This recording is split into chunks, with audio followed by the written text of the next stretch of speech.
A clash of styles is all about the NHL.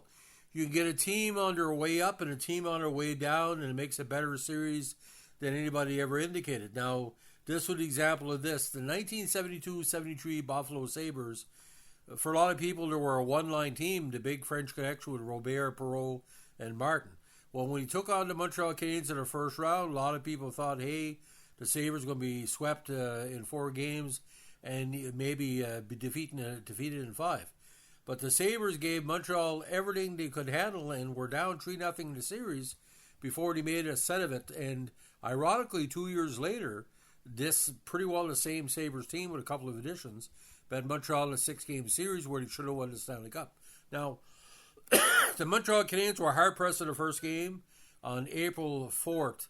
Now, this was the first playoff meeting between these two teams. Ironically, Detroit was going to be Montreal's first-round opponent, but in the last few games of the season, the Sabres went ahead of the Red Wings and secured that fourth and final spot in the Montreal's division.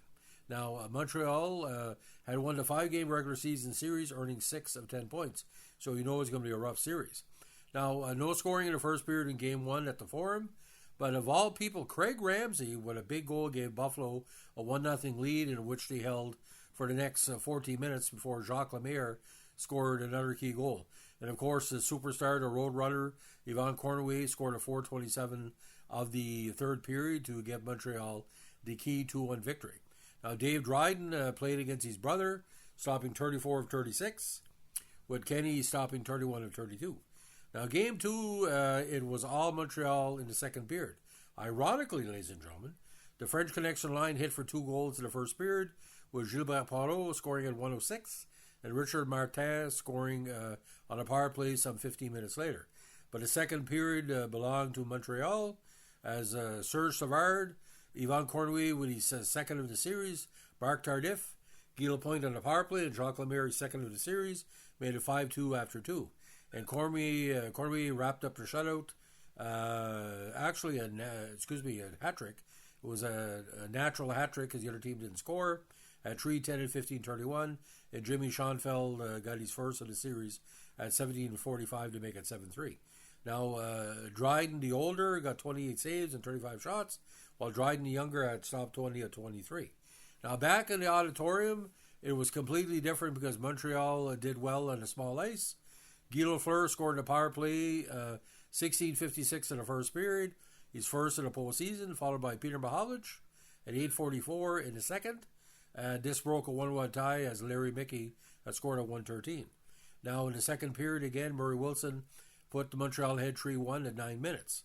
In the third period, René Robert made it 3-2 before Frank Mahovlich scored the insurance at 12:15, with Henri Richard getting the empty netter at 19:12.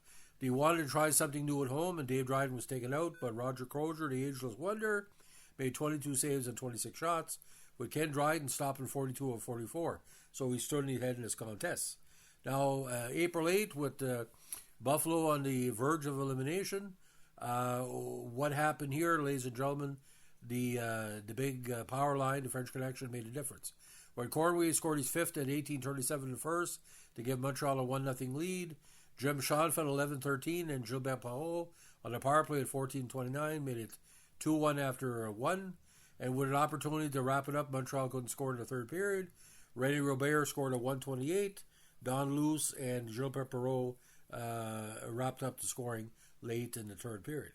Roger Crozier made 23 saves, while Ken Dryden turned aside 45 of 50. Now here it gets very confusing, ladies and gentlemen. Montreal led 1-0 in Game 5 at the Forum, with Frank Mahovlich scoring at 16-22.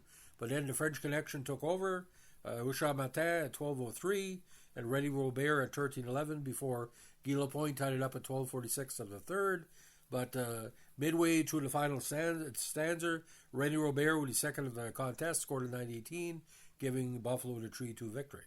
Now, Game 6, Buffalo was full measure trying to make a comeback. Unfortunately, the first period was all Montreal, with Serge Savard, Murray Wilson, Guy Lafleur, and Guy Lapointe scoring at the 2 minute, 8 minute, 9 minute, and 17-minute mark. And Buffalo did get some late counters at 11:41. Robert's fifth in the series. In 1948, Richard Martin at the power play, too little, too late, so it was 4-2. Now Roger Crozier made 20 saves, and he also got the victory in game 5. And Kenny Dryden, another big save, a performance, 42 of 44. Buffalo was getting a lot of shots, but it was kind of open-ended. Now, the idea about this Buffalo Sabres team, like I said, they were a little bit too old and a little bit too young at the same time. And we're going to go over quickly some of the key players on the team. Obviously, Robert, Martin, and Perreault made the difference. Now, in that team, ladies and gentlemen, their top line, Gilbert had 28 counters, Robert had 40, and Richard Martin, going towards a 50-goal season a couple of years later, had 37. But ironically, the defensive-minded Jim Lorentz had 27, and of all people, Jerry Bean had 31 counters for them at a young age of 25. Now, Don Luce had 18 counters that year, Hugh Harris had 12, Larry Hellman, the ageless wonder, had 5 goals and 24 assists. Ramsey had 11 counters, and Larry Mickey had 77.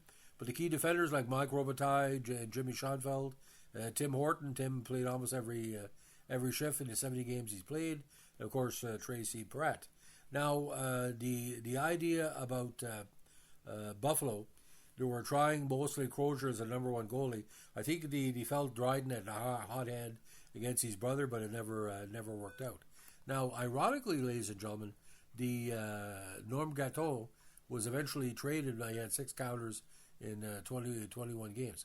So the Sabres of 73, again, there's very little video of the 72-73 playoffs, although there's some of Game 6. I'd like to see the full video of that, to see how the Montreal Canadiens, not led by Guy Lafleur, did so well. I mean, Tardif was there, Reginald Hull, which were not big factors in the first few games.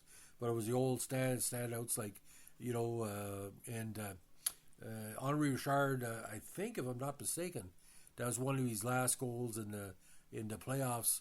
I think he had 1 or 2 against the Sabres as it was passing on. So, ladies and gentlemen, if you're a Buffalo Sabres fan, this is probably an overachieving season, because obviously he had 2 old men in net. But Roger Crozier, again, he had a good season. He had 23 victories. Buffalo only lost 27 games that year, and they were well worth all those victories. So, ladies and gentlemen, Buffalo Sabres, the French connection against the Montreal Canadiens, boys. The former Montreal Junior Canadiens against the big Canadiens. It was quite the series, and everybody said that Buffalo was heading places, and sure enough, Stanley Cup final by 1975. Joined the league in 71, it was in the final by 75. Quite accomplishment. As we call them, le jeune hommes, the kid line, Perreault, Martin, and Robert. So, ladies and gentlemen, if you like what we're doing here with the NHL podcast, let us know and like, comment, subscribe, or share.